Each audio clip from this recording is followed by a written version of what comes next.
जवाब दें आप। पूछता हूँ, प्रश्न संख्या 101 पूछता हूँ। माननीय मंत्री जी, उत्तर सभा पटल पर माननीय सदस्य महोदय, ये राष्ट्र हित का एक बड़ा प्रश्न है और हर प्रश्न ही राष्ट्रीय हित का होता है। उन्होंने उठाया इसलिए है। महोदय, पता नहीं आप मछली खाते हैं कि नहीं? नहीं, मैं खाता, मैं वेजिटेरियन हूँ। बहुत अच्छा महोदय, लेकिन भारत के 140 करोड़ जनता में से 95 करोड़ जनता आज मछली खाती है और ये शायद आंकड़ा बहुतों को पता ना हो, इसलिए मैंने समझा कि इस देश में, लेकिन खासियत ये है कि 1 करोड़ लोग जो इस व्यवसाय से जुड़े हैं, मछुआरे, हमारे ग्रामीण मछुआरे जुड़े हैं, वो 95 करोड़ लोगों को मछली खिलाते हैं और ये एक बहुत महत्वपूर्ण विषय है। 1 करोड़ लोग 95 करोड़ लोगों को मछली खिलाते हैं। महोदय,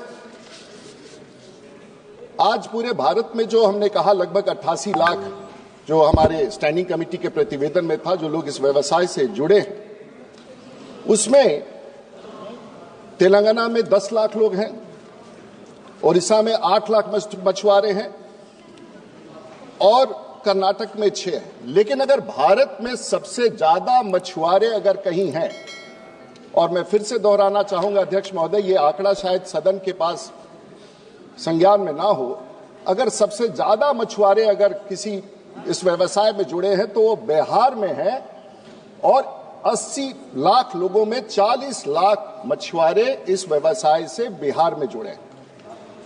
महोदय, इनलैंड वाटरवेज की बात मैं कर रहा हूं, जो नदियों से, तालाब से, पोखर से, चौर से जहां मछली लेते हैं। आपके यहां भी चंबल से भी मछली निकलता है महोदय, वहां भी बहुत अच्छा मछली है। मुझे जानकारी नहीं है। रखना चाहिए ना, फिर मछुआरों के लिए वेलफेयर कैसे करेंगे आप महोदय? और दूसरी तरफ मैं कहना चाहूंगा 2014 से लेकर के 2025 तक, माननीय सदस्य जरा एक मिनट, 2025 तक भारत की सरकार ने जो काम किया है, इनलैंड वाटरवेज से इनलैंड फिशिंग जो था वो 46 लाख टन था। आज भारत में नदियों से, तालाब से और माननीय प्रधानमंत्री के नेतृत्व में वो बढ़कर के 1,31 लाख टन बढ़ के आ गया है, जो अपने आप में 100% से ज्यादा ग्रोथ है। ये अपने आप में एक ऐसे आंकड़े महोदय। लेकिन बिहार में जहां 40 लाख लोग लगे हैं, उनके लिए एक योजना आया था न्यूट्रिशन का और उनके पैसे देने का, उनको खास करके उस सीजन में जब मछुआरों को काम नहीं करने दिया जाता है, नदी में मछली मारने नहीं दिया जाता है, या उस सीजन में ब्रीडिंग होता है, और उसके लिए भारत की सरकार और राज्य सरकार को भी उसमें जोड़ना है। 4,000 रुपये दिए जाने इन मछुआरों को, और बिहार में 40 लाख ऐसे मछुआरे। लेकिन पता नहीं किन कारणों से बिहार में 2023-25 में, और ये आप स्वयं उत्तर देखना चाहेंगे एनेक्सर 1 में, 23-24 में माननीय मंत्री जी भी इस कार्य में नए आए हैं और अपने प्रश्न ये है कि बिहार में 23-24 में भी शून्य रहा, 24-25 में भी शून्य रहा और 22-23 में भी शून्य रहा। तो मैं माननीय मंत्री जी से पूछना चाहता हूं कि बिहार जिसका इतना महत्वपूर्ण भूमिका है और आप इस काम में बहुत रुचि ले रहे हैं, बिहार के मुख्यमंत्री ने भी बहुत अच्छा काम किया है, बिहार में भी वो 8 लाख से बढ़कर के 14 लाख टन तक चला गया है, वो भी एक बहुत बड़ा आंकड़ा है। लेकिन ऐसा क्या हुआ है कि बिहार के मछुआरों को जो ये लाभ मिलना चाहिए था, किन कारण से बिहार को मछुआरों को ये लाभ नहीं मिल पाया है? माननीय मंत्री जी इसका संज्ञान लेते हुए अगर कोई रास्ता ढूंढना चाहें, बताना चाहें, तो मैं बड़ा आभारी रहूंगा। यार इतना अध्यक्ष महोदय, माननीय सदस्य ने जो कहा बहुत ठीक कहा कि आदरणीय प्रधानमंत्री नरेंद्र मोदी जी के नेतृत्व में जब से सरकार बनी तब से मछली के उत्पादन देश में इतना बढ़ा कि लगभग 126% की वृद्धि हुई है मछली के उत्पादन में। और आज हमारा देश विश्व में मछली उत्पादन में दूसरे स्थान पर खड़ा है।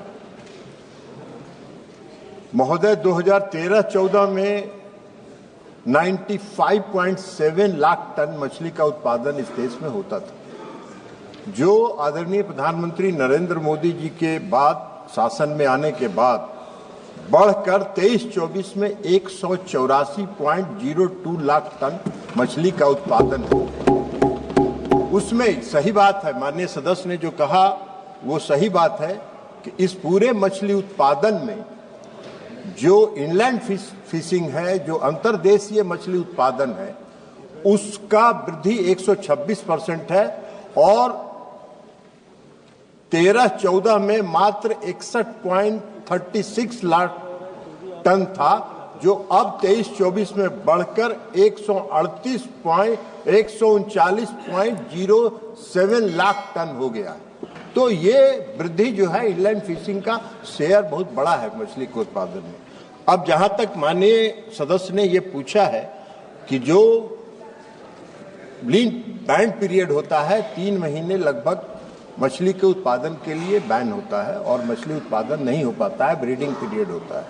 उसमें जो सरकार की योजना है, केंद्र सरकार की और राज्य सरकार की 1500 रुपए की हिस्सेदारी है, 3000 रुपए और 1500 रुपए लाभार्थी का योगदान होता है और टोटल 4500 रुपए को हम लोग 3 महीने में, जो 3 महीने प्रतिबंधित समय होता है, उस 3 महीने के अंदर 1500 रुपए प्रति माह के दर से हम लोग उनको जीवन भरण पोषण के लिए उपलब्ध कराते हैं।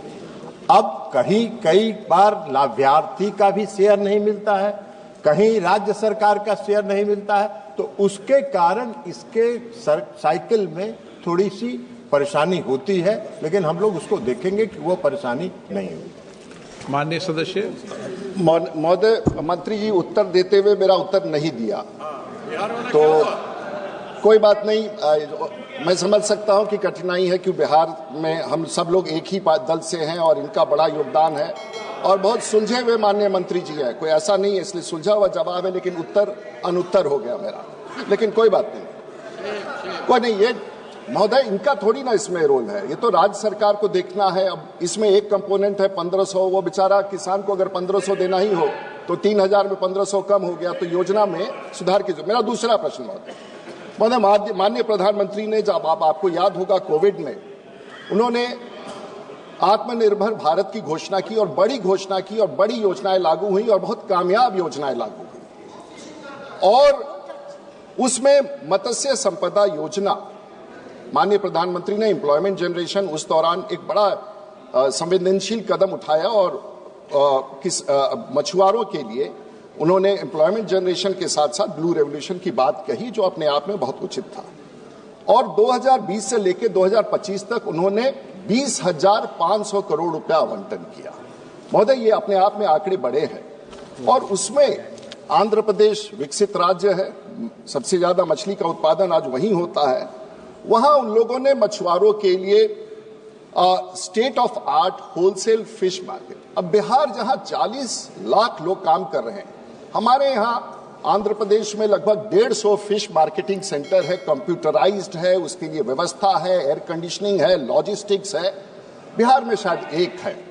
मैं माननीय मंत्री जी से कहूंगा कि बिहार हम सब लोगों के लिए इतना प्रिय है, बिहार हमारी माटी, और मैं उसी राज्य का हूं और जहां 7 बार पार्लियामेंट में आने का मुझे मौका मिला, 1 बार विधानसभा में रहने का मौका मिला, तो उस राज्य के लिए हम आज राज्य और बजट में भी माननीय मंत्री जी ने और सबने इतना पैसा। मेरा एक सवाल माननीय मंत्री जी से यही है कि बिहार के संरचना के सुधार के लिए, और खास करके आप दरभंगा में जाएंगे, मधुबनी में जाएंगे, सहरसा में जाएंगे, सुपौल में आएंगे, छपरा में आएंगे, मछली का जो बाजार है वो छोटा छोटा है, और इसलिए आंध्र प्रदेश से, कर्नाटक में, और बिहार के लोग रेहू बहुत खाते हैं, कतला बहुत खाते हैं, नैनी बहुत खाते हैं, वो बाहर से आता है। तो मैं माननीय मंत्री जी से माननीय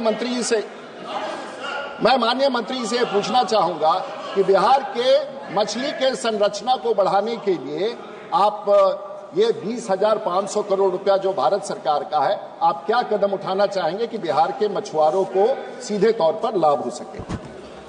भाई इतने अध्यक्ष महोदय, माननीय सदस्य ने ठीक कहा, बिहार में मछली का उत्पादन 2005 के बाद जब बिहार में राष्ट्रीय जनतांत्रिक गठबंधन की सरकार बनी उसके बाद से बिहार में मछली के उत्पादन में लॉन्ग जंप हुआ है, काफी उछाल है।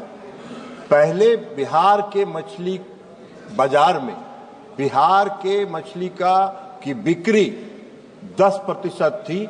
अब आज की तारीख में बिहार से उत्पादित मछली 90% बिहार के मार्केट में उपलब्ध है। माननीय सदस्य मछली खाते हैं, इनको पता होगा।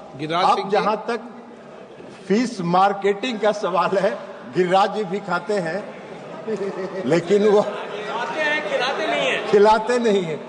लेकिन माननीय सदस्य ने कहा कि बिहार में मार्केटिंग और इंफ्रास्ट्रक्चर के निर्माण में जो प्रधानमंत्री मत्स्य संपदा योजना के तहत जो सुदृढ़ करने के लिए वहां के इंफ्रास्ट्रक्चर को, मार्केटिंग के इंफ्रास्ट्रक्चर को, जो केंद्र की सरकार ने जो स्वीकृति दी है, 91.906 करोड़ के परिव्यय से 1708 यूनिट्स परिवहन सुविधाओं की स्वीकृति वहां दी गई है, जिसमें रेफ्रिजरेटेड वाहन, इंसुलेटेड वाहन, 2 व्हीलर्स, 3 व्हीलर्स हैं, 52 cold storage, 1 wholesale fish market, 90 fish kiosk, e trading और ई मार्केटिंग के लिए आई प्लेटफॉर्म की भी स्थापना वहां की गई है।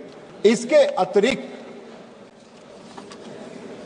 फिश और फिश फार्मर्स और फिशर्स मैन के रियल टाइम इंफॉर्मेशन के लिए एनएफडीबी ने बिहार सहित 29 राज्यों में और केंद्र शासित प्रदेशों में 111 होलसेल और रिटेल को व्यावसायिक सूचना देने के लिए कि किस जाति के प्रजाति की मछली की किस जाति का बाजार मूल्य क्या है, उसका क्या उत्पादन बाजार में बिक रहा है, किस रेट पर, उसकी सुविधा को उपलब्ध कराने के लिए fish market information system develop किया है। और बिहार में आज पटना और दरभंगा में यह सिस्टम चल रहा है एनएफडी के सहयोग से।